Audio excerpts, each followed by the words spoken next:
Before I say anything else, cheese and onion, 6-pack, £1, Morrison's, Annie's Land. It might be Morrison's everywhere, I don't know if it's a nationwide thing.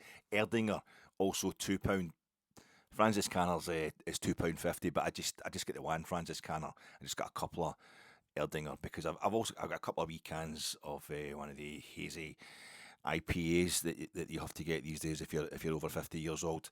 So I'm just using that to back up the Talisker, the bottle of Talisker I got at Christmas. I still to really get into that. Finish the Jack Daniels, that's done. But I just think £1. Anybody you know that likes the Golden Wonder cheese and onion, £1 for a 6-pack at Morrison's, Annie's Land. So get on that, troops. Set yourself up for the weekend. Finlay Curtis and Bojan Miovski, they both missed the other night.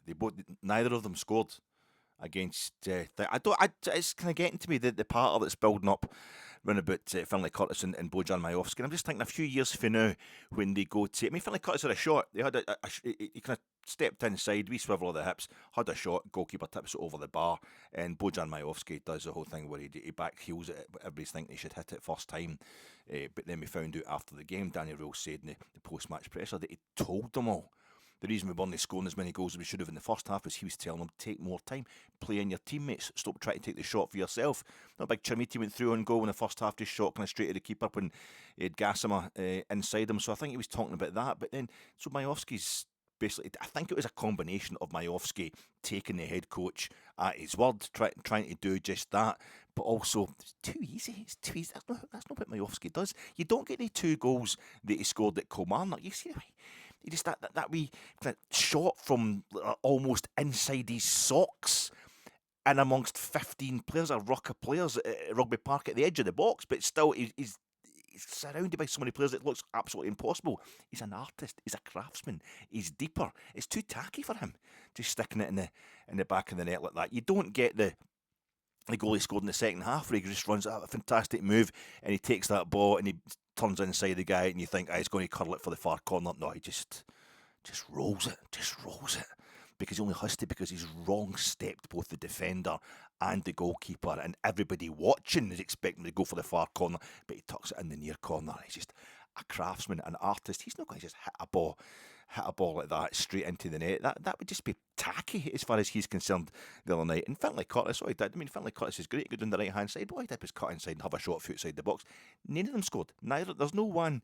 But I don't know if it's been set up like that by other folk, but I just feel that Finlay Curtis and Bojan Miovski, you're going to get a few years' time, once their playing careers are over, they're both going to end up going for an interview at Hallmark, the greetings card folk. I mean, you could end up Hallmark, you could end up the Hallmark channel, you could end up producing, be a director even in the films the day at Christmas time, the kind of romance films that have got the kind of production values of like a bit of tinsel inside a prison cell in Berlin or something like that, and all the romantic male leads look like they look really sinister. They've always got like leather gloves on and big woolly coats with the kind of round neck things and scarves and all that. It seems to be a thing. Women that watch these films, they seem to like they're meant to be well wrapped up. I don't know what that's all about, but you could get you start after the greetings card and that you can work. It's a fit in the door. Because they don't fancy pursuing a coaching career. Just so happens the two of them turn up at the same time for the same interview, and they get them. It's one of the big group interviews. There's a whole crowd of folk. They just want to separate the wheat from the chaff, and they get you all in today. I don't know that I've been in one of these, but they get you all in at the same time to do a wee preliminary kind of exercise, almost like a wee exam type thing. You write it down and you hand it in to the person, and then you just go, everybody except such and such can go home. Thanks for your time, but they'll notice. It's Bojan Miovski and Finlay Curtis. You both won, 5 consecutive trebles, 2 Champions Leagues, a Conference League, and a Europa League in your time at Rangers. Instantly recognisable what he's doing in here. Just fancy ourselves as poets or whatever. We thought we'd start off with greetings card versus that's fine. Hallmark's the place to start. So why just give a wee sample? Just it seems the two of you have played a bit of football. Why don't you both make your little rhyme? Imagine it's going to go in a greetings card. So kind of pithy, short. Just 4 lines each, and give us a wee sample of what you can do for us. And Bojan Miovski gets back with April is the cruelest month but January's claws yet in bed. They call me the hyacinth girl. Phoenicians play tarot cards in rows A, B, and Z. Right, Bojan, cheers. That's aye. Thanks for that's Finlay. What have you got? What did you get in your? It's been raining all night. The ball's a bit wet, but if I hit it just right, back in the net. That's fine. Everybody except Finlay, if you just want to go home. Everybody except Finlay Curtis, just go home. Thanks very much. Thanks very much for your time. That hat trick. I mean, Bojan Miovski scored a hat trick for Rangers. Just the previous less than a week before that game, the other night when everybody's shouting at him and moaning at him, just hit it, just pinned it back of the net, and you could see that it hurt him to score that hat trick. He's scoring it against a League Two side. That's beneath him, literally, and but also spiritually, it's just beneath him to be scoring hat tricks against them. That's probably why he's not scored a hat trick in his entire career until that night against Annan Athletic, because it's just tacky. He wants to score winning goals. He wants to just the one goal or the two goals that he does score in a game. He wants it to be so perfect, so that he puts all his energy into just that goal, making it, crafting it as beautifully as possible. But there he is, he's playing it, to make it super memorable. And one goal will do it. People will remember him for that one goal. What's the point of wasting another goal in the same game when it's not maybe going to be as good as the one that he's and he scores a hat trick? But you can see that the header, the second goal that he scored, he's depressed. Because Kieran Dowell just chipped, but no, it wasn't Kieran Dowell, it was Finlay Curtis. Finlay Curtis, who's obviously trying to have a go at him. Obviously, is planning to win that the interview with Hallmark in a few years' time. Finlay Curtis just pits the ball right on his head. Kieran Dowell plays in Finlay Curtis, pits across right over the goalie. He sees Miovski at the back post. Miovski's like, oh Christ, I'm at the back post, unmarked, empty net. I've got to put this in. But it's so cheap, it's so easy. Nods, and he's kind of, oh God. I mean, the first goal he scored the first goal of the game that night against Annan. He's got the ball in the box. He does a wee sidestep and a wee bit of dribbling, just to put something on it. It kind of rolls it into the bottom corner. A wee bit of class, a wee bit of something different to penalty. I think everybody else was saying to him, normally these guys are grabbing the ball. I'm going to have 2 goals. It's a penalty, I'll be having that. But Tav wasn't playing, and he's just poker going, you should finish your hat trick, get yourself a hat trick, Bojan. Oh, right, okay. That must be the tackiest thing ever for Bojan Miovski. An artist can't be asked to change his medium. The medium in which he works, or the genre within that medium. I think the 2 goals that says Vikeli don't happen. The way he scored, the goal he scores against Ferencváros, that twist and turn kind of overhead kick type thing. It's a phenomenal goal, and the same as the one against Stephen Falkirk. The game that got Russell Martin sacked. Even John McGlynn said at the end of that game it was a great finish by a great striker.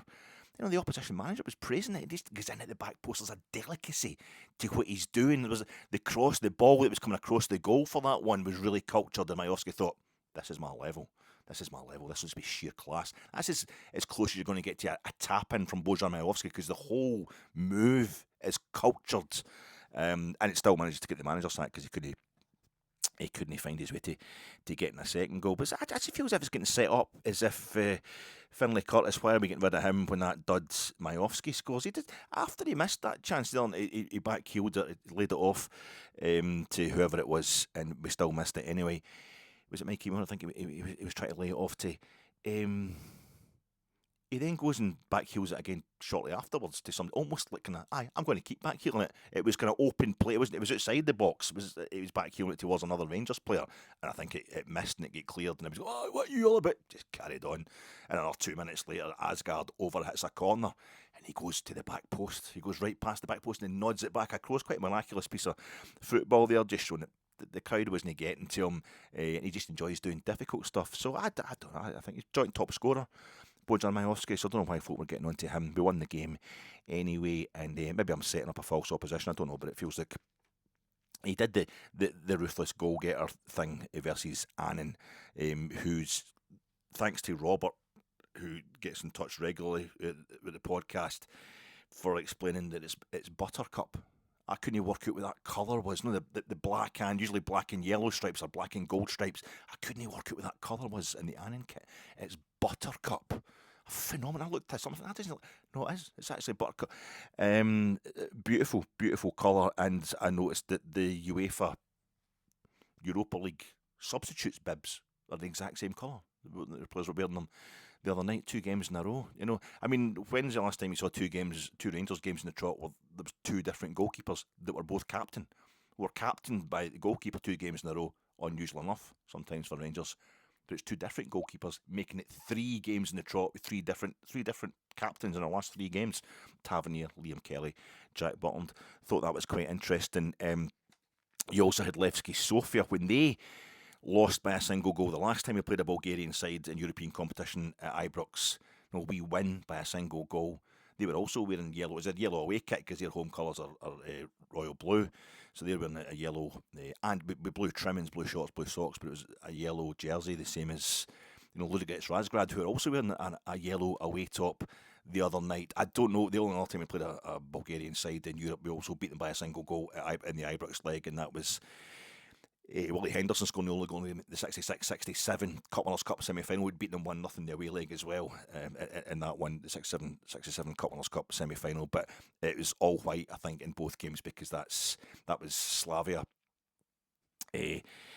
Sofia, and they wear all white shorts and shirts. But I thought that was quite a wee coincidence that they were also wearing a yellow away kit, because that's the 3 times I played Bulgarian sides at Ibrox. Alec folk have tuned out. It's okay. Flixbus, Hankook, Betano or Betano, I think that's a betting company, Swiss Quote, and I think it's Lidl. Was it Aldi? I think it's Lidl.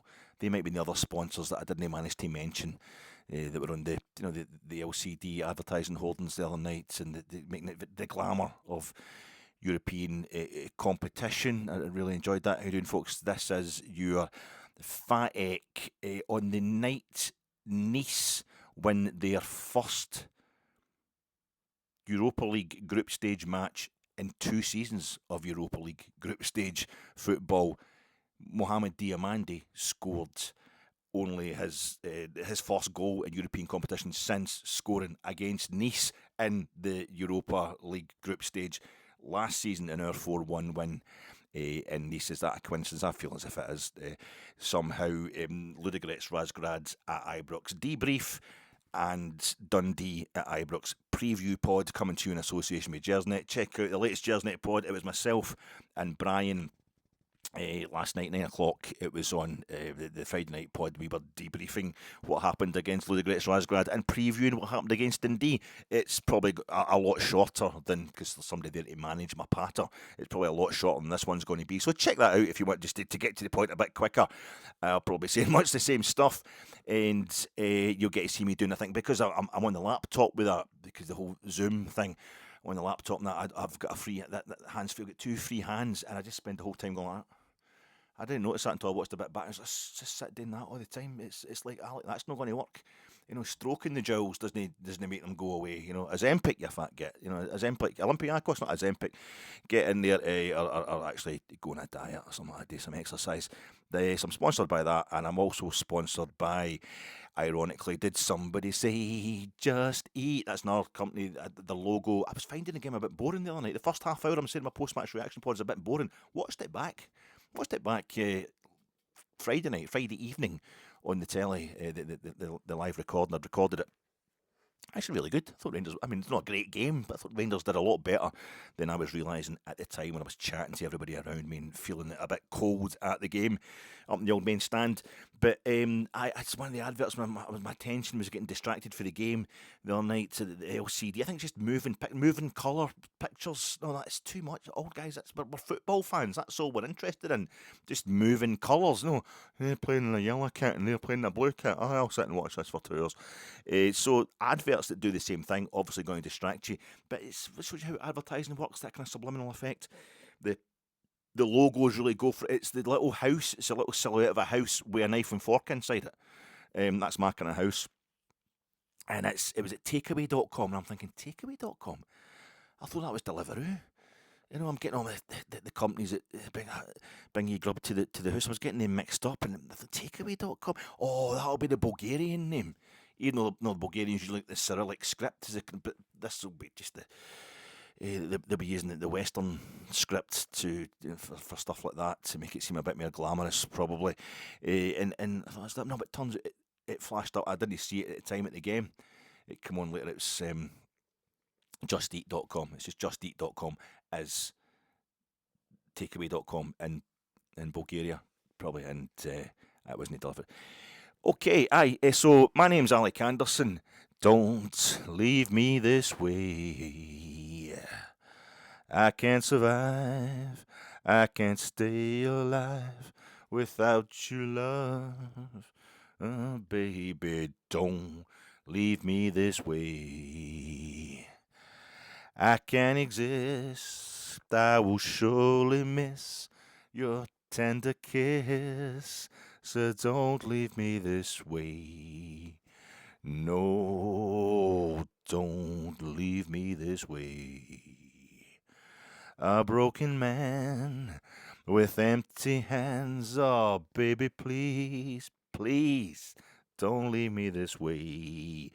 My name's Alec Anderson, and I am here to discuss with you the kind of fallout, my final concluding thoughts, presented from the warmth of my own home instead of the freezing temperatures at the back of the Broomloan Road stand straight after the game on Rangers beating Ludogorets Razgrad on the night they went out of the Europa League. And I'm also going to preview this absolutely massive, seminal, yet another statement game against Dundee at Ibrox this Sunday, which could see Rangers, if they win it, they will gain on somebody. They will gain on somebody in the three-way race that's developing for the SPFL Premiership title. And if they don't, it'll be disaster all over again. So do you know you get old? You're getting older. You see old folk. I'm not going to get straight to the point. I never do. I was forced to do that in Gersnet last night. I've got to be normal on Gersnet, and it just backs it up. It just means that when I get back to doing my own pod, the insanity just comes out. I'm crazy, man. I'm just quite boring. Do you know you get old folk? They do that thing where their life gets narrower, and I'm saying they as if there's something different. I'm like 56. I'm getting to that point, and the health or the lack thereof is obviously speeding that up as well. But is when you're a kid, when you're away, for example, like a cardboard box, you're like, oh, a cardboard box, you're beauty. The possibilities could be a fort, it could be a castle, it could be a wee house, a spaceship will turn up, I'll sit inside it, it could be a racing car, it's a cardboard box. An old person, it's the same level of excitement, but in a totally negative way. It's like a cardboard box for love nor money. This cardboard box it's not going to keep, you can't keep ornaments in this, they'll just smash. It'll pick it up, the arse will fall out, that's not good enough. I can't get a cardboard box anywhere in this house. I used to get cardboard boxes all the time when I was a kid. Used to use them as racing cars and forts and castles and things like that.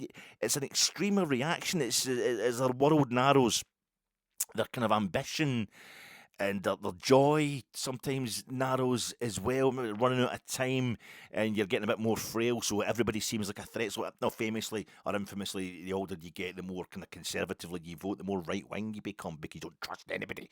That's the usual kind of, I don't want to get him out of the country, that kind of stuff. It's not true at all, but it's a generalisation, and it works for the purposes of the podcast. But I feel I'm going that way. But it's about European football. It's about European club competition. If you simultaneously, like, you're like a normal, you're the kind of like, I don't know, mid-20s to early 50s. You get wains and you got a job and all that, and you get stuff to do, and you go to see your parents or maybe even still your grandparents or whatever, and you kind of simultaneously get much wider things to think about, like still Donald Trump. What's happening? He's obviously just a front, for Putin, and they're going to squash. He wants to take Greenland the same way Putin's taking Ukraine, and they're going to squash us in the middle, and or it's that thermostat. It's totally narrow. I'm like, that thermostat, it says 13.5 degrees, but it feels like 14. Can you turn that and see? I'll check the radiator and see what's happening. It's either really narrow stuff or massively wide stuff, whereas you're just like, I've got to get away to school, or I've got to, find out what's going on with my wains that are at college or uni, or we've got to arrange the oldest one's wedding and stuff. I don't forget money to pay for that. You're just stuck in real life with the real kind of, but they're gone the other way. I feel it's the same. Like the Europa League is the middle thing. It's the kind of sensible, everything's fit, this is what we have to be in. But the Champions League is like geopolitics or whatever. It's heavy duty glamour. But at the same time, for Rangers, it's where they should be. That Rangers should be going back to the grind of the Champions League almost. We're never going to win it, but it's the competition we should be trying to win most of all, because Celtic have been champions of Europe, we haven't. But so the ambition is to get back into that. But the Conference League is like the way grandparents like that, they'll go out the back door and they'll start being kind of, having a fag or whatever, having a fag out the back door. And you're like, well, you can't, that's going to, you've got the problem with your lungs now. Maybe you had that stroke and I just want a fag. It's their joy. It's what they're intensely into it. Like, your granny has too many of the kind of Werther's Originals, and it's like you get diabetes and your angina. You're going to end up. I just need to get. Into too much wine. You're into sherry. You're into having a bit. You can't. You're too old for that kind of stuff. I just need to have some. I'm like that with the Conference League. It's all the wee tiny stuff. The Breidablik. Like, who the thick Breidablik? The Iceland. It's great. That's the bit of it, but that I get right into, where you're finding out new stuff about, not just about the teams themselves, but about the countries. You get that Zrinski from Mostar. They're the Croatians, they're ethnic Croatians. They're Bosnian Croats. And last season it was that Borac Banja Luka, and they were from. I saw it first saying they're from Republika Srpska. They're Serbs. They're from Serbia. I don't think I've never heard of it, but no, it's the Republika Srpska, which takes us back to a big thing that was going in the 90s. How the Bosnian Serbs were actually more fundamentalist in a lot of ways than the actual Serbia, because they're in Bosnia. It's a semi-autonomous region in Bosnia, and they're kind of representing the Serbs in Bosnia. They're qualifying through the Bosnian League, but the Celtic see themselves as more Irish and Scottish or whatever. I don't think they do, but one of the kind of things. It's interesting. You're finding out stuff, whereas like the Champions League, it's Real Madrid, it's Barcelona, the Conference League and the Europa League, the top 8 in both of those league tables. I know the Conference League is the league stage is done, but all top 8 places in both those leagues is teams from 8 different countries. It's quite amazing. There's a kind of democracy there. Champions League, there's 5 English teams in the top 8, and this is where I get really old man about it. This is where I get. It's that the Sky Sports News ticker tape's gone too fast for me. That's how I know I'm getting old, and I'm already at that stage where it's just Arsenal, Chelsea, the two of them, and like Arsenal and Liverpool. Arsenal were first in the Champions League group stage, and they're first in the English Premier League group stage. Liverpool are 4th in the two of them as well. And you're on that BBC, the app, the BBC Sports website app, and you go, in the bit where you look at the league table. For Arsenal, you go into the Arsenal page and you look at Arsenal, and you go league table, and it just gives you the option. The same as with Rangers, it just gives you the league, the Premiership table and the Europa League table, the 2 competitions within their league table. And you go to the Arsenal one, the top of that, and you flick on to the next one, or I'll flick over to the other one, I'll flick on to the Champions League, the last top of that as well. And Liverpool are 4th in both of them. And Newcastle and Chelsea are like between 6th and 8th in both of them. Spurs are as bad in the English Premier League table as they're good in the Champions League table. And Man City floating about, they're kind of up the top and they're down the bottom, or further down than they want to be. And then you get the WSL, the Women's Super League as well. I've put on the telly at lunchtime, it was lunchtime, like 2 o'clock or something like that. Stamford Bridge, Arsenal against Chelsea, place is mobbed. Arsenal got big support with them today. They don't usually get all that, but it's a women's game. It's a women's fitbit, and you get like Arsenal have won 2-0 at Stamford. Arsenal won by 2 goals in the League Cup at Stamford Bridge against Chelsea. They won 3-2, was it? I think 3-2. They won in the first leg of the League Cup semi-final against. It's too much. I can't tell the difference between all these teams. It's the big teams that are kind of. It's all too much. I can't be bothered. It's too far away for Rangers. They get too much money compared to us. We'll never really bother them in the Champions League. Whereas the Europa League is absolutely perfect. The Europa League is perfect in that you've got that mix of kind of smaller team. Well, that's the first time we've ever seen Ludogorets Razgrad. They're becoming a big thing in Europe. They're well known now. But that's the first time we've ever seen Ludogorets Razgrad in the flesh. That was quite interesting. The other night, you get the teams that have been to the European Cup final, got to the ultimate stage like once. Roma. Roma lost the 84 European Cup final. They've won other European trophies.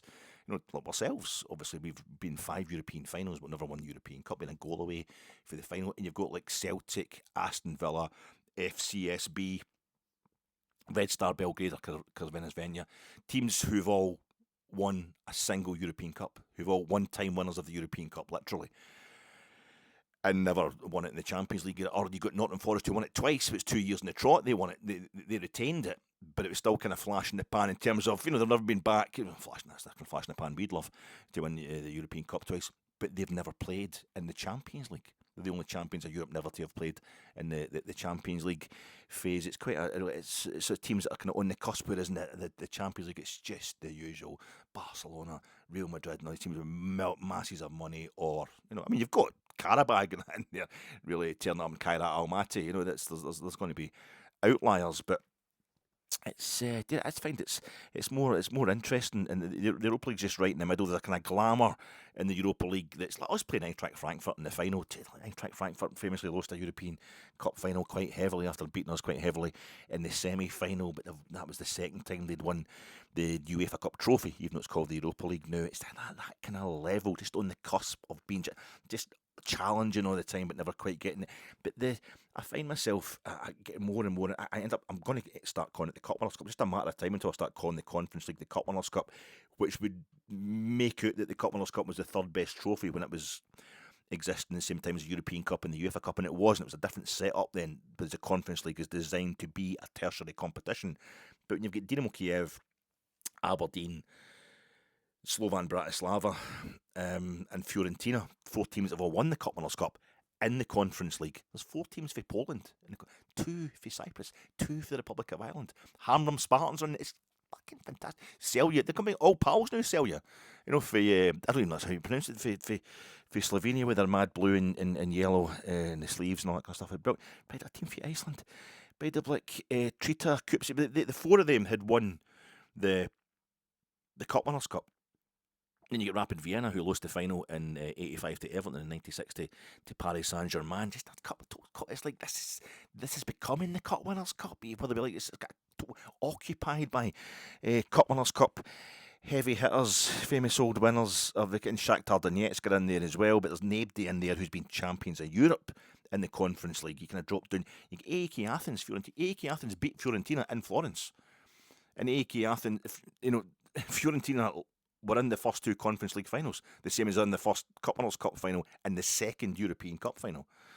And they're the only teams that have played. The only club that have played in the final of the European Cup / Champions League that are in the Conference League. But they've lost their game, a group game, I think it's match day 4, to AEK Athens at home.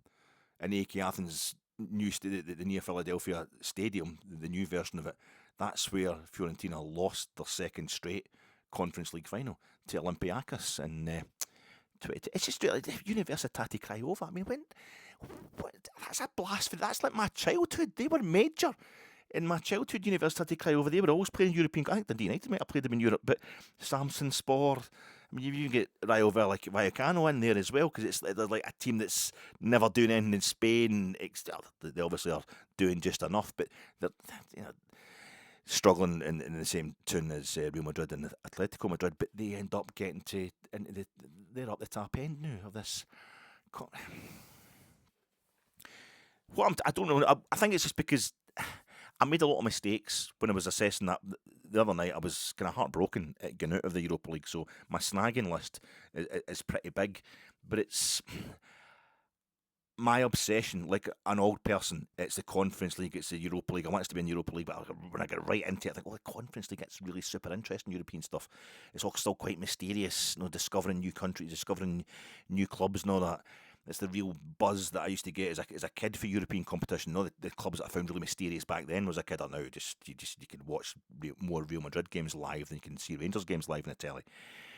But for you guys, for you ordinary, kind of simpleton Rangers supporters, because I'm deep. What I'm trying to tell you here is that I'm really deep and intellectual.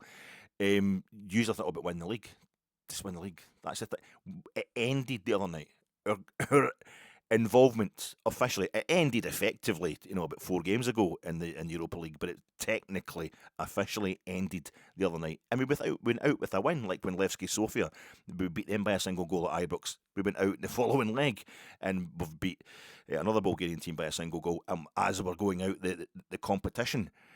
And I'm like, yes, but now I've got to concentrate on getting into the Champions League. I want to get into the Champions League season. We're done, because Celtic are now in the same Europa League table as us, and it just, especially Martin O'Neill, who got them to the UEFA Cup final in 2003. It's this competition that I've loved. It has nurtured Rangers, from 2018 back to full health, to the point where we can challenge the league title, and it really kept us going when we come back into the top tier of Scottish football. Did the old Europa League. I'm now not wanting to do it. I want to get, and it's like maybe it's time just to move on and get ourselves into the Champions League and face up to the responsibility of doing that again. Whereas you want to take kids to school, you want to get the wedding paid for your oldest kid, and that, just win the league, win the Premier. I'm like missing the most important part out about us getting into the Champions League, which is I will win the league. That would mean we would hope Olympiacos didn't win their league, or maybe their coefficient. If they get beat off Ajax, that means their coefficient isn't as good as ours. So we would take the final spot that drops you straight in the Champions League group stage. That's how we're going to play. I actually run past, in that sense, I run past the bit that everybody else that supports Rangers is mad about, which is if we win the league, if we win our league. So many Rangers supporters have been saying, I'm not really interested in Europe, because for me, it's all about winning the league. We want to win the league. Whereas I grew up seeing us win the league all the time. Well, not growing up, but by the time I was in my 20s, and we were winning the league all the time. I've seen it, but I've always been obsessed with us doing well in Europe. It seems like a bigger field. You're more impressive. But I'm not going to get into Europe if we don't do well in the league, Alec. We're not going. And it's this game against Dundee tomorrow. We've just got out of Europe, and we're going straight back into it. The top two places in this league are Champions League places. The next two places are Conference League places. Now, we win the Scottish Cup and finish third in the league or fourth in the league, we're going to the Europa League again. But it's all about Europe. It's just all about, and because that involves winning the league out of Europe on Thursday, but straight back into it on Sunday. Champions League or Conference League, it's all up for grabs in the top four places, and I think it's completely huge, and I'm kind of embarrassed at myself for constantly missing the fact that we're winning the league, Alec. Let's prioritise that. But at the same time, it's not. I think every Rangers supporter just now, on Sunday, every hope that we have, every personal agenda that we have for Rangers, kind of coincides, coalesces, it unites. We're all on the same page in this game on Sunday, and as much as I might want to talk it down in anticipation of us slipping up against Dundee, it's okay, don't panic. It's colossal. There's just no getting away from it. It's absolutely massive, and it's time for me to get out my old man head of, what European game, Conference League. I mean, it's all about the league, Alec. It's all about the league. This is it. You'll get everything you want from Europe through what we do on Sunday. Snagging items from a previous post-match reaction. It was cold. You need to get it. It was cold outside. My brain was collapsing. I omitted to mention that chance Miovski laid off instead of. He should have pin it in the back of the net. He just controlled the ball instead of just hitting the thing into the back of the net. A massive miss. I'd completely forgotten all about it. Amazingly, by the end of the game. Diamandi's missed chance at the start of the game, but 4 minutes into the game, where he went through and goal controlled it in his chest. It was a high ball, I think, from Aarons. I said he then had a shot, but put it out for a shy. I'm up the other end of the ground, but it wasn't. It was a tackle. It was a tackle that went laterally. The way the guy, the Ludogorets Razgrad defender intercepted it, then one of his mates knocked it out for an actual shy. So I was being a bit cruel there on Dio, who had a fantastic game. I forgot to mention the thing with Teddy Pendergrass. Is the best thing is that his manager/girlfriend was shot dead on her doorstep. And nobody's ever found out who it was, but she was controlling his contracts very tightly. So I don't know, Teddy's alleged to be involved in that. But it's a great documentary about him. So a few years ago, and also fantastic thing. I was talking up the Barry White aspect of Teddy Pendergrass, famously really, really good looking guy. Music for lovers. What a voice! He's got makes everything instantly romantic. But the best thing about him is when that car crash that he was in, which ended up making him paralysed for the chest down. He was taking a woman home as a transgender entertainer that he'd known for years. He was taking her home, and in a Rolls Royce, his brand new Rolls Royce, and he crashed the thing. Just there's no other traffic about. They drove straight into a tree, but apparently there's no drugs involved, no drink. I don't know if the police had been paid off or whatever, but it was quite. He's just a really, really interesting guy, Teddy Pendergrass, in that way. He's not even wanting to be a cliche. He's just sadly missed. Also, that painting that the Michael Mann shot I was talking about, where De Niro goes into the part was all kind of deep blue in the darkness. He's looking out to the sea in the 1995 Michael Mann LA crime saga Heat. It's the painting it's based on. I had to look it up again. It's Alex Colville, a Canadian artist, Alex Colville, painting called Pacific. He's looking out at the ocean.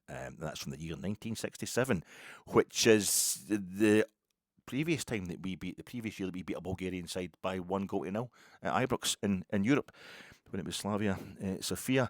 The Bulgarian dissident that I was saying get killed by the umbrella when I was a kid, I looked that up as well. It wasn't a Bulgarian it was a Bulgarian dissident. I think I said he was a diplomat. But Georgy Markov, he was a writer that fell out with the Bulgarian authorities and escaped to Britain. But it was at Waterloo Bridge, the old umbrella with a little ricin. It was a poisoned ricin kind of bullet type thing. They shot into his leg and he died 4 days later. Lovely story of that. From Nice and Ludogorets didn't win a game in last season's group stage. Not Karabag and Ludogorets, as I said. And that you have to excuse me for making all these mistakes, but I was heartbroken. I love the Europa League, and I feel like it's our tournament. But I was only joking about no more Europa League. I think that's us moved on. That's us moving. We're getting out of here because Celtic are involved. But see, if we only won the Scottish Cup this season and finished third or fourth in the league, that would be us in the Europa League straight away. We could also qualify for the Champions League playoffs play season if we finish second in the league and end up dropping into the Europa League. But I'm kind of preferring that to the Conference. I don't know. I think the Conference League is actually winnable. It's because Rangers have got this money now and this ownership. I think we've got a great manager in Danny Röhl, and the players that we're buying in. I think it's just going out of Europe, even though we've got to play Porto on Thursday. Always a lovely prospect that. But it's making me think so hard about what we're going to do next season in Europe. I just want to get back into it. But we have to concentrate on consolidating this domestic. It's not dominance. We want it to become domestic dominance, but this headwind that we've got going just now, we want to concentrate on that, just re-establishing some sort of dominance domestically. And I think if you went into the Conference League next season, that wouldn't be too taxing. That's only 6 group games you get to play, and after the level of competition we're used to playing, well, you've got teams from the Republic of Ireland and Cyprus and all that, who've all given us problems in the past. So I don't know what I'm talking about. The potential for embarrassment is greater, but the challenge, the strain on your squad that's concentrating on winning a first league title in what would be 5 seasons by that point in time wouldn't be as bad. You get a chance to win, a better chance to win a European trophy. Strasbourg, even Strasbourg.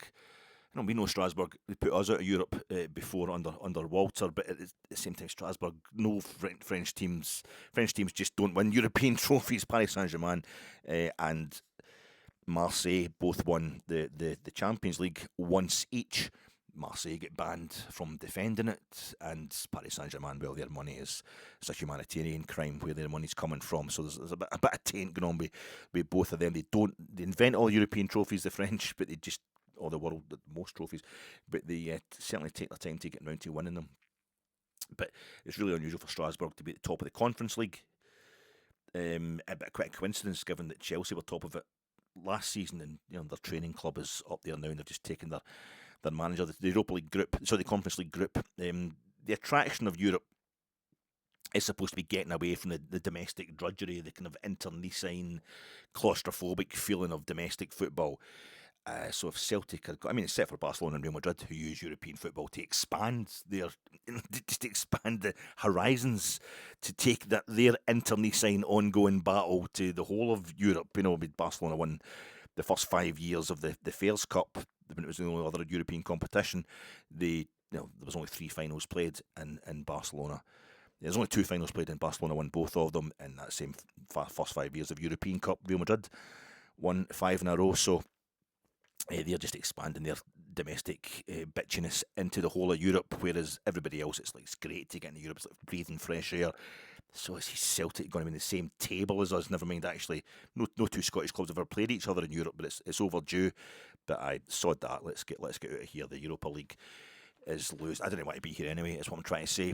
This is your Fat Egg podcast, folks. Sorry, the podcast that thinks it's as cool as the old grey whistle test, but it's actually that time that the old grey whistle test showed mockingly. Annie Nightingale presented a bit of footage of Val Doonican with the guy from, what's the name of the group? Area code 615 or something.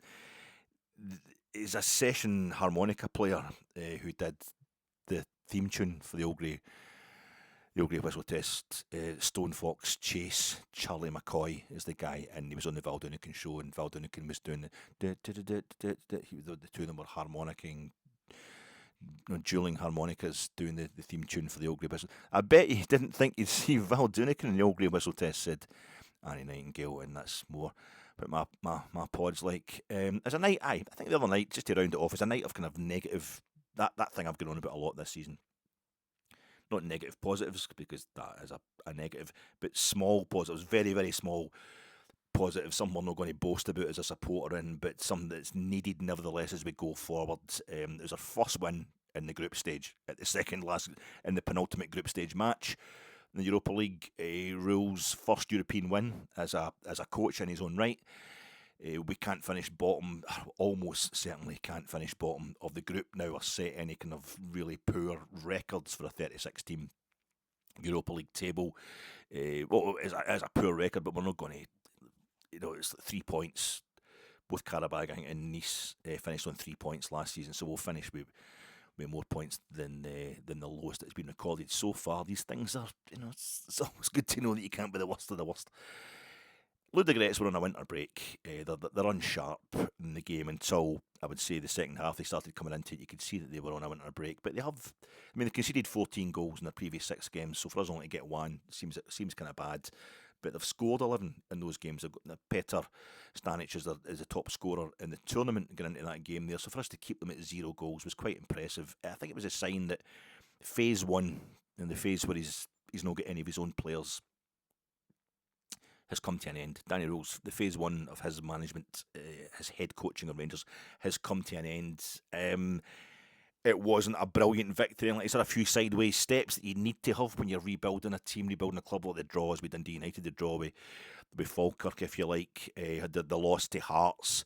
And in Europe, it's just been pretty bad. Starts with a 3-0 loss, but he's come back and eventually got a draw, lost another game. Away to finish Varos are doing very well this season in Europe. And then he comes back to Ibrox and he gets a win. And it's no spectacular, so it feels believable. It feels like proportionate. It's all just helping us maintain this general momentum. It's a rebuilding process. He's done it while winning.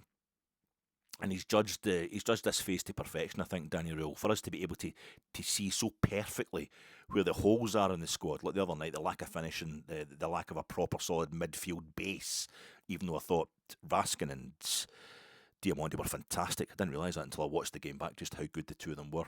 We need another centre half, that as well. But I think to be able to see all that, just those singular points, those singular areas we need to correct and tighten up in, it's because Röhl's organisational and motivational skills have taken it to the very limit. They've taken the ability of the squad to the very limit. You can get it's like when Dick Advocaat first took over at Rangers, the transformation of us in Europe. We got to in the Champions League, you could get it right down to the very point. You're going so close against Bayern Munich that you realise, right, that's just we're lacking maybe an extra few £1 million to take us to the next level to make sure we're regularly qualifying from the group stage. It's the same thing with Danny Röhl and our much reduced ambitions these days. He's got everything going so well, so kind of maximising the little that he's got. You can spot straight away what he's not got. That, as I said last night on Jersnet with Brian, Magoma, Aarons, Fernandes and Giga is a 4-man defence and they keep a clean sheet. We just never thought that was possible. Don't let the lack of finishing in the opposition box distract you from the fact that we're at that point. It's only the finishing. We wouldn't have had in early October the amount of kind of pressure which allowed us to know that our strikers and attackers were a bit shot shy and need to sharpen up their finishing skills. We wouldn't even got to that stage under Russell Martin at the beginning of the season, to drop Tav and have no Suter or Sterling when we need a win. We needed a win in this group, and to maintain to get the coefficients, we've got a chance of gaining points in our personal coefficient. His judgment, Danny Röhl, his judgment is balancing gambling right across this December-January period of squad management, of rotating the squad. It's been sensational. It's sensational in its accuracy. He manages where will be rubbish and for how long to enable us just enough in the bank, just enough in the tank to win all games narrowly, rather than having a great win here and a dreadful loss there. He just spreads it all evenly across the course of a season. It looks like we're using set pieces. We aren't scoring goals, but we're keeping the ball. We keep pounding the opposition defence. We keep hammering away at it. I think I notice the difference. I notice what Danny Röhl's doing when we lose the ball, the way we come and we win it back. Like Nasser Giga just giving the ball away from defence even the other night. We get the ball back straight away. Mikey Moore's great at this. I think Gassama's great at this. All rusty in terms of finishing and final product the other night, but they don't ever let the game rest. And with the set piece thing as well, we are grinding teams down as well. It's a studious style, but it's really working. I think even scoring after Ludogorets had their best bit of the game, where they, just before the best bit of the first half anyway, where Stanic has a shot he should really have done better with. It's a good save from Butland, and also I think Manny Fernandez just kind of lunging in there. It's slightly, even though he made no connection, it puts him off the guy who's the top scorer in the tournament, as I say.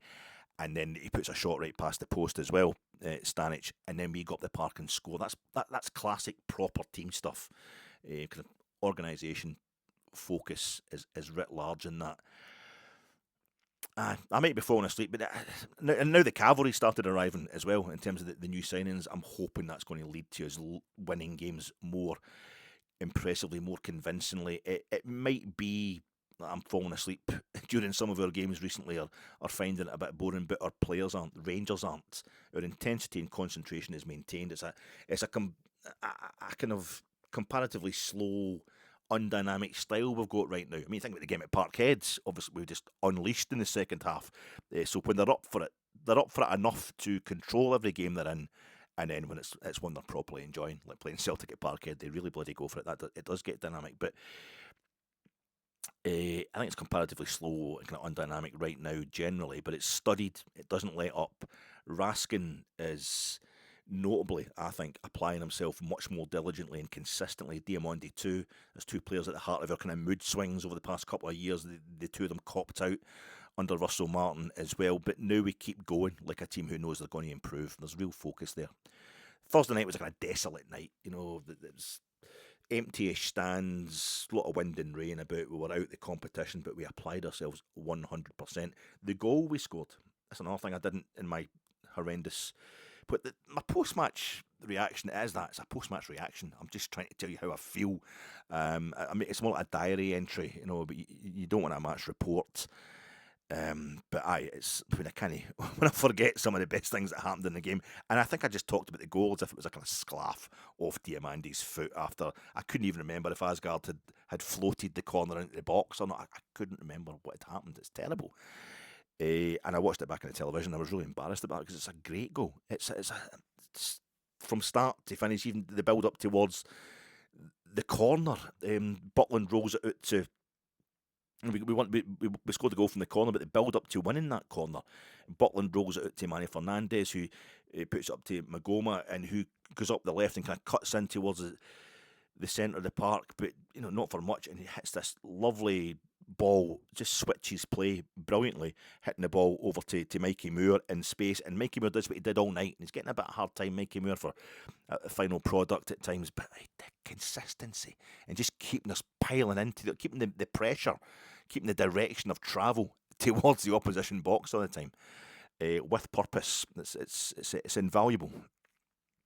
He heads up, and the ball, he gets tackled. He kind of beats a couple of guys, but he gets tackled at the edge of the box. But Max Aarons is in there and has one of his touches that's kind of... he was getting slagged by a lot of people, and I understand why, for it constantly checking back and not being a properly offensive fullback. His defending was first class the other night. But he has a lovely offensive move. He plays a kind of 1-2. I think it's Nico Raskin. And the ball he plays to the back post, when you see it on television, you get the replays from different angles. He sees Diamandi coming in at the back post. I think Super Ali is slagging off the positioning of Chermiti at the time. But you've got Diamandi, his mate, coming in at the back post. You can barely see him on the telly. But Raskin picks him out. And these are two. Raskin's not the tallest guy in the park. The vision and the ball he plays to him, it's fantastic. So the defender has to put it out for a corner. And then Scott Fry's out, and he's out in the touchline. Our guru, genius, set piece coach, and he's getting them told, no, take this one quick. And Razgrad responds. Razgrad, another player that we have been on the back of, thinking he's not applying himself properly, he needs to wake up, he's not putting himself about. Watching that game back the other night, he's everywhere. No, he still doesn't have he can't get everywhere. He's not as busy as we want our players to be, perhaps. He's not as involved or dominating the game and anything. But my God, defending and attacking, he's absolutely everywhere. And he gets that corner, he gets it, and him and Magoma change the angle really quick this time, the 1-2. And by the time Magoma's putting the ball into the box, into the kind of scrum in the middle, Razgrad has got himself in there to be so. And it's Mikey Moore, as I was saying to Brian last night, I know on Jersnet. I never really noticed at the time Mikey Moore is the guy that kind of wins the ball, first of all, in this scrum. And that's the thing, he's built up top, Mikey Moore. Not the tallest guy, and he's only 18 years old, but he's got a bit of bulk there, and he wins this ball in amongst all these huge centre-halves. It comes off him, Chermiti, again, untidy, still really raw, but what a touch. Awareness, he gets it to Razgrad, and the touch from Razgrad, it all happens so quickly, it looks like your classic Arthur Montfort stramash. But when you break it all down, it's increasing genius to the point Asgard's layoff in his vision, you can see he does it on purpose. The way he puts the ball just over the last defender onto the feet of Diamandi, who's the only guy who's got any chance of a kind of clean shot on goal. And it's not a clean shot because he can't get it out from under his feet in time, but he just gets the shot in and it kind of sclaffs a bit. Maybe it's not the finish he intended, but it's a finish that works, and he was intending to score. I thought it was a great goal. The total construction of it, and compared to what I thought I was seeing at the time, it's so much better. Kieran Dowell has gone to Hull. So yeah, I will not kind of close my eyes and say everything was nice. That was in the first line, or one of the first lines from Danny Röhl in his post-match presser. No pre-match presser yesterday, or Friday, I'm talking to you on Saturday night, but there was a post-match presser after the Ludogorets, full-time Ludogorets game, and I think he was getting asked straight away, but not being able to score more goals and what have you, which is a compliment. And he struck this balance throughout that press conference of saying, yeah, we're going to get onto them about the lack of finishing. He was discussing that constantly while balancing it with the fact that, well, we've won the game here. When we first arrived here, we were struggling to not get beat 3-0 by Norwegians. So I praised the win, 7 in a row. 7 wins in the trot, a first win in the group. He said that's good, and it keeps momentum going. That's 7 wins in a row and 4 straight clean sheets, isn't it? 5? 4 straight. 2 against Aberdeen, 1 against Annan, and then Ludogorets across 3 different competitions. And it told the team at half-time the difference with domestic football in Europe is if you keep clean sheets. You keep clean sheets in Europe, you're going to win. You get a chance to win, or you need to keep a clean sheet to win in Europe. 6 clean sheets from the last 9 games. He analysed it to that point as well. He obviously is very proud of his stats, Danny Röhl. He said, but I will not close my eyes and say everything was nice. We know what we have to improve. And he thinks we're sometimes too greedy in the final third. Is that a big discussion point he'd had earlier in the week at training? He said, our final third decision making is it's better to take an extra pass and play in a teammate. So I think that might explain what Miovski was doing with that layoff instead of hitting the thing first time. We had that chance in the second half and he came on. Maybe that's why Mikey Moore tried to cross. He tried that kind of cross to the back post, or whatever it was he was trying to do when he was kind of on the angle, almost inside the 6-yard box, and it just ends up being a chip into the goalie's arms when he should maybe have smashed it. And it just smashed it straight into the bottom of the net if he could have. Maybe that explains his kind of frustration as the game went on. But there's a big message after the game was that we can't go, basically what he just said to the players in the dressing room after the game, we can't go to 99% effort on Sunday and expect to win. We have to stay at 100% effort every 3 days now. You know, it's a really, we're back to that really busy schedule. He also compared Jack Butland to Manuel Neuer.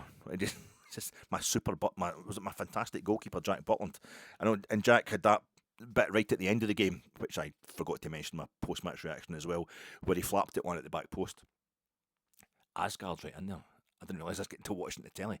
Thelo Asgard, the guy that we think doesn't do enough work, he's right in there. He's then back up the park to kind of miss a header up there, but he's taking corners and stuff like that, and he's trying to score the second goal as well. Asgard, he really put a shift in. Big Tello the other night. It's just this thing of Danny Röhl just keeps improving players.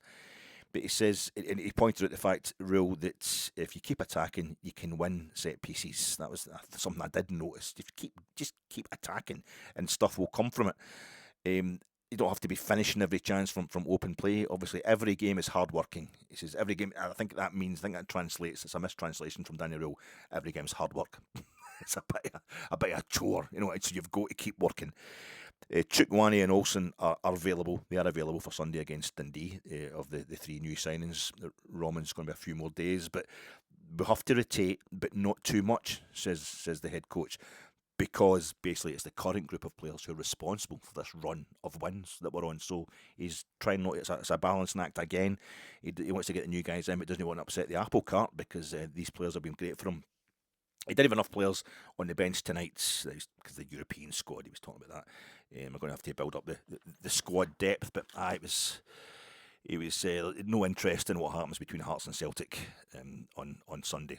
That's one of us. That's the only person in the stadium who have no interest in what's happening between Hearts and Celtic on Sunday. We need to concentrate on us if we want to win anything this season, and he's absolutely spot on, of course. Danny Röhl refuses to see what's happening with Finlay Curtis. And I was saying this to Brian last night, Finlay Curtis is always on the verge of going to Kilmarnock, but it never quite happens. I have a funny feeling Danny Röhl just wants something, a bit more concentration from him. I think he's trying to maybe shake him up, threatening him almost with this move to Kilmarnock. Come on, son. Do you want to? I'll put you out on loan, but I think if you just pushed that a wee bit more, you could get game time here. We could use you. I don't know. But that was that. So Dundee. Now we hunt. What camp thing? That was see that little film we put out, Rangers TV. Now we hunt. Kitty's got claws. Our big lions. We're coming to get you.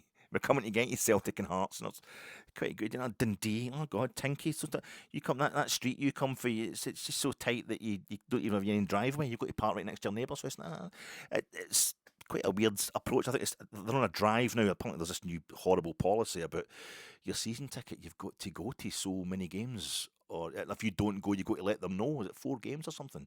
Is the most you can miss, and Rangers will start saying that's a bit out of order to me. There's a whole drive from the club about getting the noise in the stadium. You can help us and all that. And that's true. We want the supporters. We want it to be a great day. Obviously, we want to drive them on to victory. But now we hunt. I thought it was quite funny when I saw it coming onto my YouTube there, but the focus is on the new signings. I think a lot of focus will be on the new signings tomorrow, which might help take the pressure off the whole got to win this to maintain. A lot of people are excited to see Skov Olsen and Chukwueze probably, but it'll probably be on Skov Olsen and Tynecastle entirely initially. Folk will want him to be the next Brian Laudrup. And I was saying last night in Jersey, I'll just be happy if he's a new Václav Černý, just somebody who can consistently take that little bit of time, that little bit of quality, that little bit of reliability. And the head coach mentioned he's been doing that in training already. That's why they've bought him. The stuff that the young boys at Gassama and Mikey Moore haven't got yet is just that maturity of decision making that comes with more game time and experience. And hopefully 26-year-old Skov Olsen will bring that to the game tomorrow.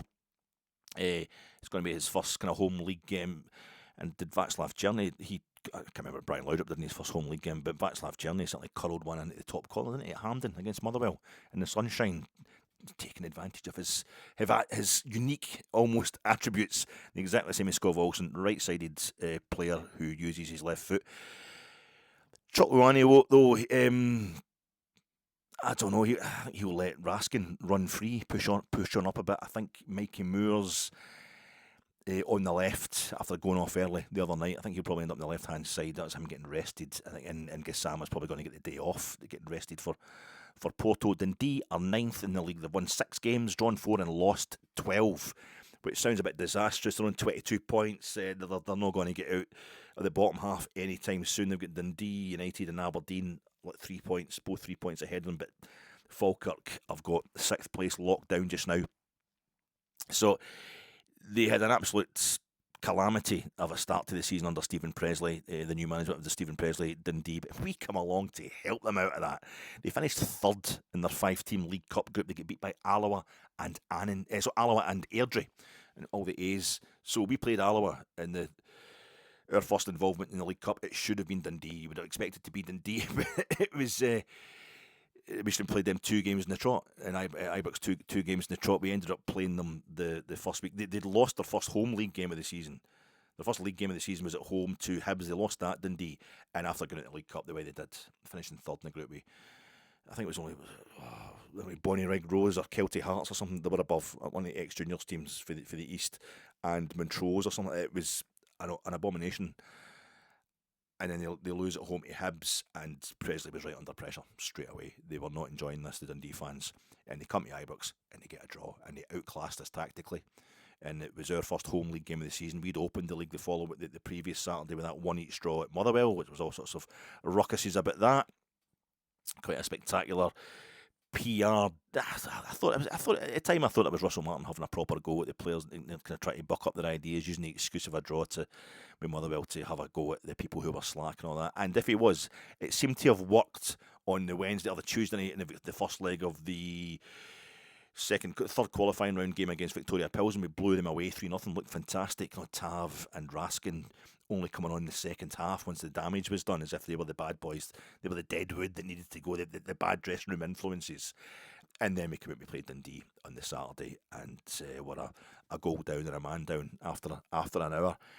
Rick Astley, I think it scored the goal. Somebody Astley scored the goal for Dundee, and we then get Nasser Giga sent off a few minutes later. Only a injury time penalty from Tav rescued the point, although we thought temporarily that Cyril Dessers put it in the back of the net after that, but it was ruled out for offside by VAR after we'd all gone completely mental, thinking Rangers had turned it round and won the game. But that was the first time since 1989 that we'd failed to win either of our first two league games of a season. Really, it's a sign of things not to come with Russell Martin. But it was also hopefully that time where Dundee always have a draw with us. It's usually at Dens Park that really mucks up our season. They have won a season, I think it feels like. Hopefully this was that was it out the way, and we're back to winning ways against them this week. This is Brian last night in Jersey. He was feeling the scar tissue, and we have to be wary because I forgot to mention Dundee, although they've only won 6 games in the league. Well, they took 2 points off us at Ibrox. We blew them away when we played them at Dens Park. Mikey Moore scoring, and JD Gasma scoring an absolute cracker. I think it's his only league goal. It's got an absolute cracker at the end. JD Gasma calling it into the top corner, but we blew them away kind of first half for 20 minutes, and then just the game just kind of died. We controlled it until Gasma scored that last goal in the last minute to make it 3-0. But they beat Celtic. Brendan Rodgers Celtic did Dundee this season, and I think they only lost 1-0 to Martin O'Neill's Celtic, who they will play in the Scottish Cup. They beat Kilmarnock in the Scottish Cup last week at Rugby Park. Dundee with an injury time winner, and they only lost by a single goal to nil against Celtic at Parkhead. And Hearts, although Hearts had gone down to 10 men, Craig Gordon having to go in goals, they pushed them all the way at Dens Park recently as well. So they're not an easy nut to crack, Dundee, and they were very well organised that day, admittedly against our Russell Martin Rangers, but they were very well organised that day against us at Ibrox. We just kind of played into their hands. That Brian was saying last night, he's feeling the scar tissue right now. It's a kind of must-win game, and we've lost so many of these over the years. We win this game versus Dundee, and we will gain on either or both of our rivals for the title.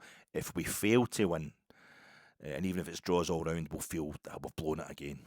Even if we lose, we won't have blown it again. There's still another 15 league games to go, but no one's going to be kind of sat back if we fail to win against Dundee on Sunday, just giving it, it's at least we get back up to this point in the league. Remember, we thought we were going to finish in the bottom half of the table. It's nice just to be in third place. Nobody will be thinking that. We've come too close. We've had our fingers burned. I can't blame anybody for feeling that way. I've had our fingers burned too many times over the last 4 or 5 years by new manager bounce. I did the list during the week, one of my pods during the week there, where I was actually listed what's happened to us this time, or this spell of the season where we come back to our first Scottish Cup match. Sometimes it's after a winter break, and a lot of times we've got good momentum has built up. We've dragged ourselves back into the league race with the formed team. A winter break, or certainly as we just come into the new year, and more often than not it collapses. I listed every one in the last 10 seasons. When this is since we come back into top flight, but well, there's no winter break this season. That's something that makes us a bit more hopeful this time. But it's actually the owners, the money we've got behind us, the fact that they are sports organisation specialists. Andrew Kavanagh in particular, Parag Marathi, and Danny Röhl as well. He's had little sideways steps. Danny Röhl makes what he's been doing more kind of believable. So I'm hopeful. I'm hopeful about how we'll get on against Dundee in this one. My starting 11, Jack, Manuel Neuer, Butland in goals. James Tavernier is going to be back in the team, captaining the team, and it's going to have a sensational game. It's going to be Manny Fernandez. I'm quite convinced Tav was just being rested the other night rather than dropped and everything that connotes. It's going to have to be Manny Fernandez and Nasser Giga again. I think they did well enough the other night. I think Fernandez gets better game on game at the defending. We've got no Connor Barron, as you know, no John Suter, no Dujon Sterling. Suter and Sterling coming back. They'll probably be back for Porto. Sterling's in the European squad, isn't he? Yeah, but they'll be back on Monday anyway, we're told, which is a weird one considering this game's on Sunday. Jayden Magoma, he's going to have to give it one more go, 2 more goals. He's going to push himself to the limit, Jayden Magoma, until we can get 2 Romans in to give him a break. He was fantastic the other night again, Magoma. So Tav, Fernandez, Giga and Magoma at the back. I'm going to go with Raskin and Chukwueze as a sitting 2, so to speak, the nominal sitting 2 in midfield. I think Chukwueze will start because we need it. They put in a power of work, Raskin and Diamande the other night. They're still young and all that, and maybe they've still got a lot more energy in them.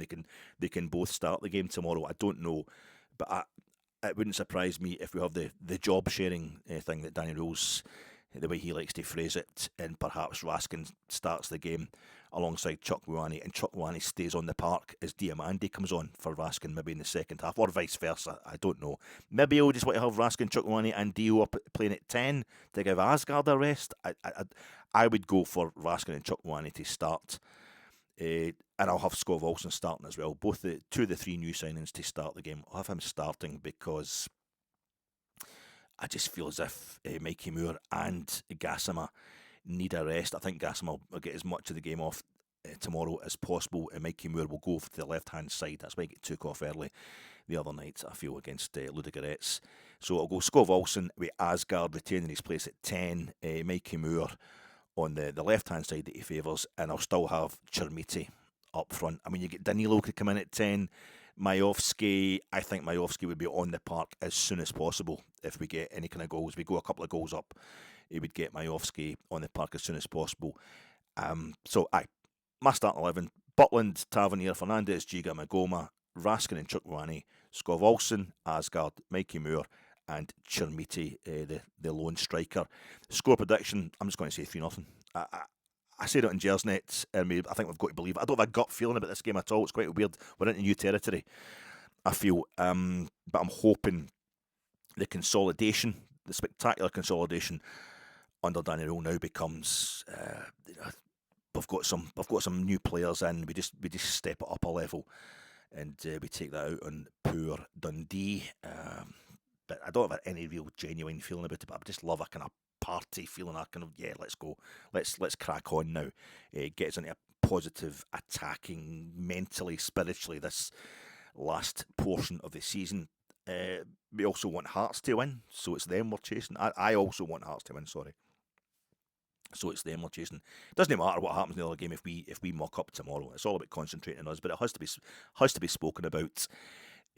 Celtic and Hearts playing each other at Tynecastle. So if we lose or draw, looking at the table, I think it's better if Hearts lose, because they kind of get far away from us. But even then, even though a draw in that game suits us perfectly, Celtic and Hearts both drop 2 points. If we win, I just want Celtic behind us again. I just want them kind of getting out the way, get them under pressure, bring out the tensions that they're having with their support just now as well.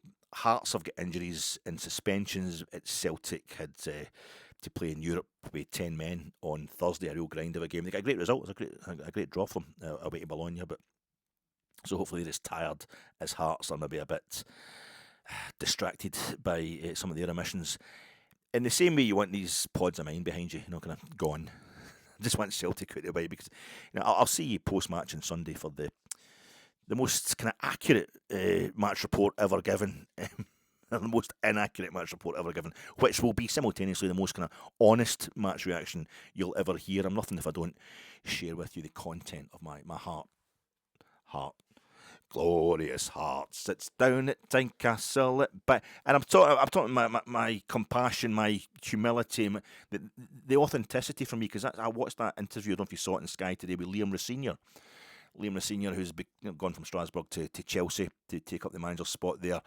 The woman who's interviewed, I've heard her interviewing other people, and she's pretty bad. She's like kind of horrible. I don't mean she's a bad. I don't know if she's unprofessional, but I think she's bordering on it.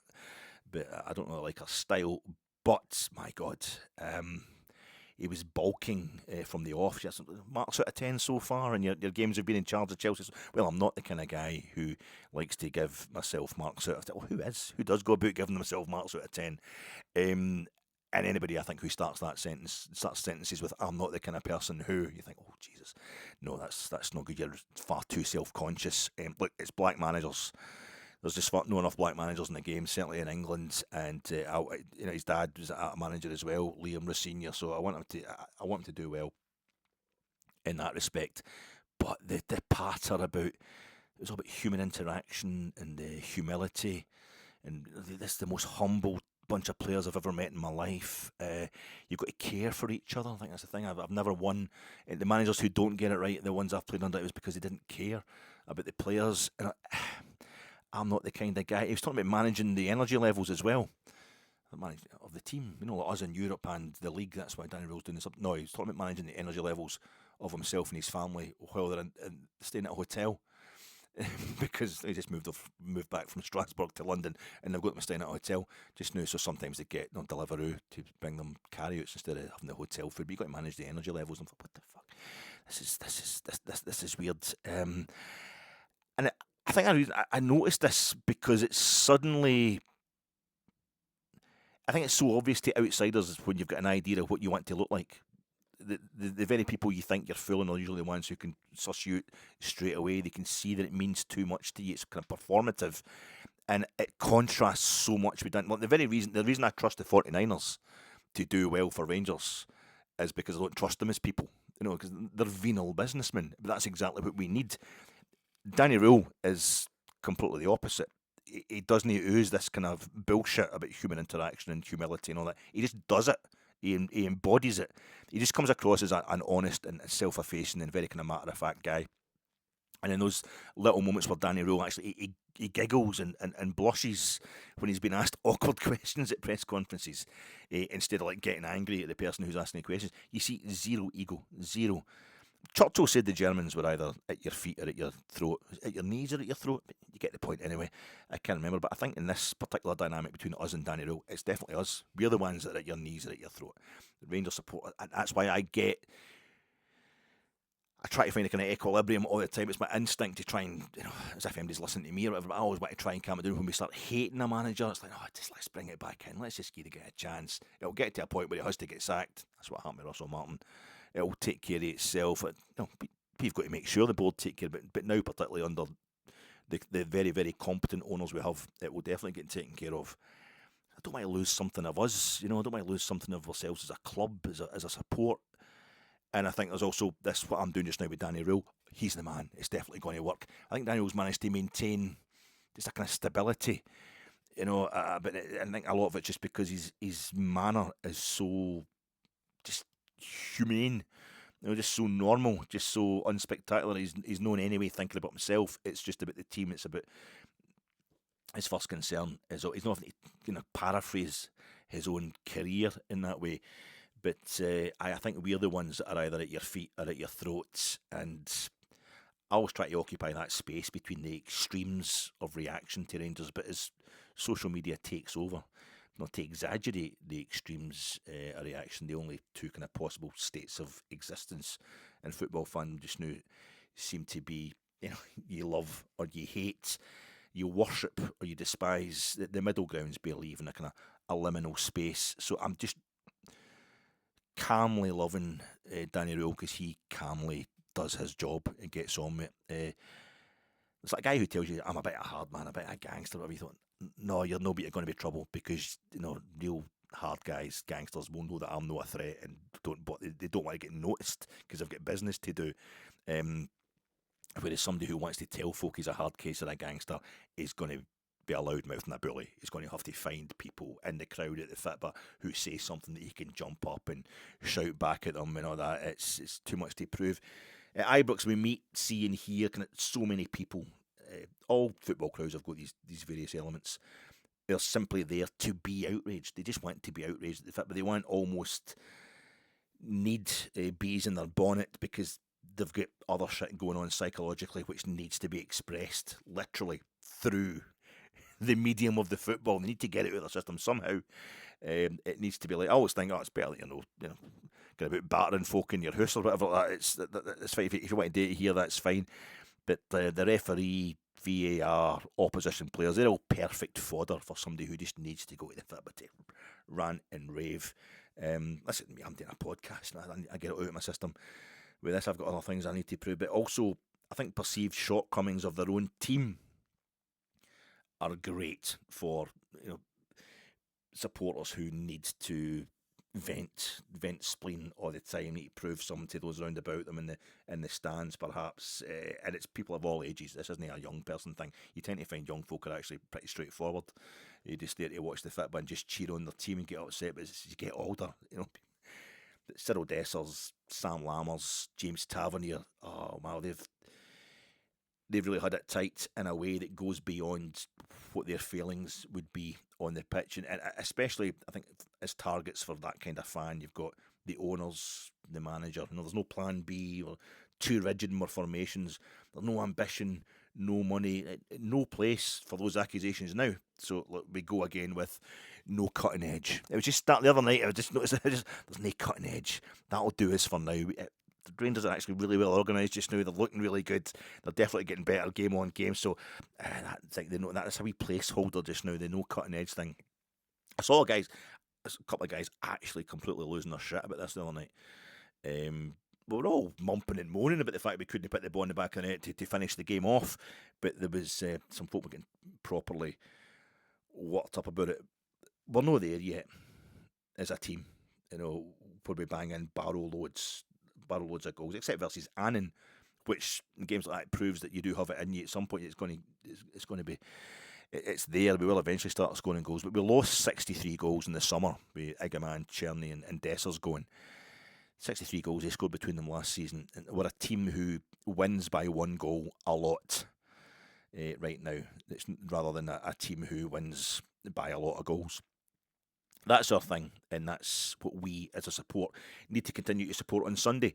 We were all very ready, I think, during Russell Martin's reign to decontextualise Walter Smith's "just win" quote, totally misquoted, totally taken out of context all the time. Walter Smith said "just win." I think people were starting to use it, and it's media people as well as people in the stands and that were using it as if Walter had set this out as his tactical blueprint. Just win, right, boys? What are you doing today, Gaffer? Just go and win. All right, fine. Rather than just a piece of life advice he gave to like Alec McLeish during the course of a meal where Alec McLeish was wanting to find out if he should take the Rangers job. It's a piece of career advice, a kind of capsule summation of what the Rangers support wanted from their managers and head coaches and players. Well, Dundee at home against another manager who played under Walter and teed up a World Cup winning German striker to score in the first ever night of the Champions League proper. Against Big Elvis Presley on Sunday versus Dundee, let's be as good as our words in August and September and ask Rangers to just win. No 4 or 5 nothing, not even the 3 nothing that I'm predicting. Just win. That's all we want. And I think we should be happy with that at this stage of the season. And I do have the right to tell you this. I do have the right to say this, to tell you how to support Rangers, because I realised watching Liam Rossinier on Sky today that I'm a genuine, humble, caring kind of guy. I get it. I understand Rangers probably in a way that you don't quite understand them. A way that's both kind of intellectual and emotionally mature, emotionally deep, emotionally sensitive, emotionally impressive. Really, that's the way I understand Rangers. There's no side to me. There's no hidden agendas. I think you find that with people. The real agendas always show themselves. Whether it's someone's got a problem with every single referee that's ever refereed a Rangers match, or somebody who's got a problem with every single manager who's ever been in the technical area, and they specialise in getting up at their seat and just, you clown, I'm telling you, you don't know what you're doing. That's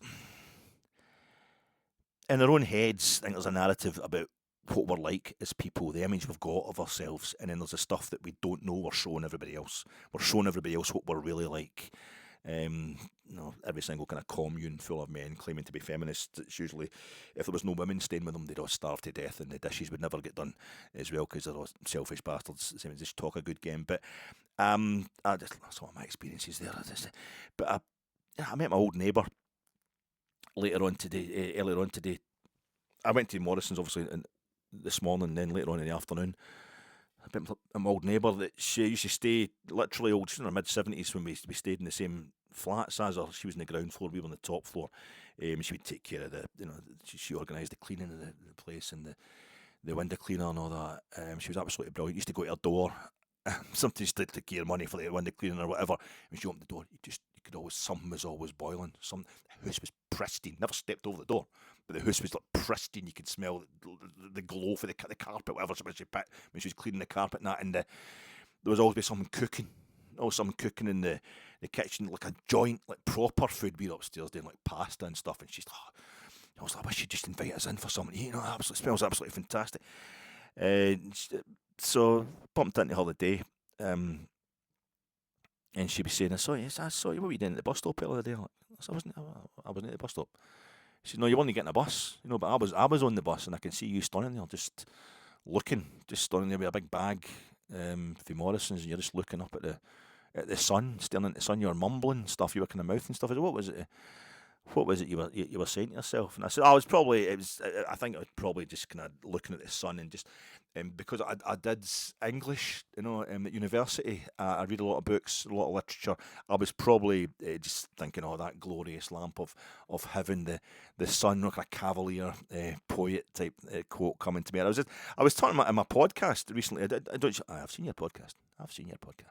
So I was talking about my podcast recently to my viewers about how I was quoting Hamlet, the Hamlet soliloquy about the majestical roof fretted with golden fire, and just that bit of sunshine. I was probably reciting that. But I'm always reciting Shakespeare. So I worked in that munitions factory for years. I'm an expert at lip reading, and you were saying Conference League or Champions League, Raskin, Diamandi, are they good enough to sit at 6?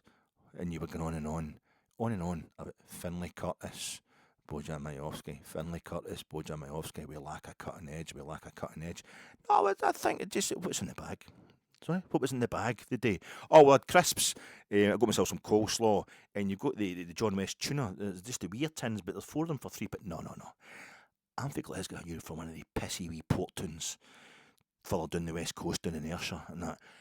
When we ask each other on a Saturday what you've got in the bag, we're talking. It's I get 2 Erdinger and a Francis can. Just juice. You're on the juice. I know what you like. I'm having it with some Talisker later on. All right, that's not so bad. Why do you always get? Why do you get Talisker? Why do you get the Francis Canner and the Erdinger, Alec? Because it's German. Aye, what are they good for, Germans? Losing wars. That's it. But what are they? We're good at winning them, and we're good at whiskey. We're good at the hard stuff. The Germans are good at the fun stuff, and Fitba's just fun, isn't it? Like Fitba's just fun. They're good at the beer, and they're good at the Fitba. That's why you go at the Francis Canner. That's why you get the Erdinger. What's that? What's on your arm, Alec? What's that on your arm?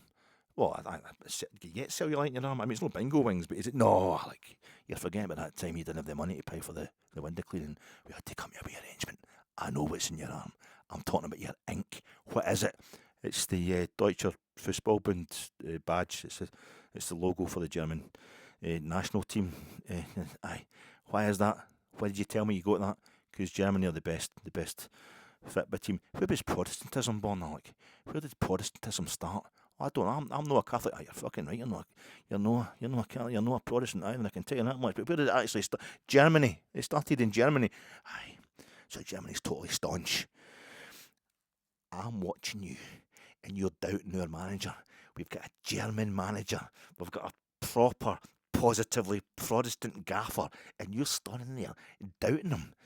I want you in the stands the Mora, shouting with every bit of your fucking half-staunch, semi-idolatrous lungs, cheering on the teddy bears to victory, or I'll get one of the bottles of Francis Canner, and I'll make one use of you that you've never been used for before, you uptight arsehole. Are you going to open the boat, be shoving it up my twist, and I'll get the top off the boat? That's fair dues. I will do, Janet. It's fucking Janet. All right, Janet.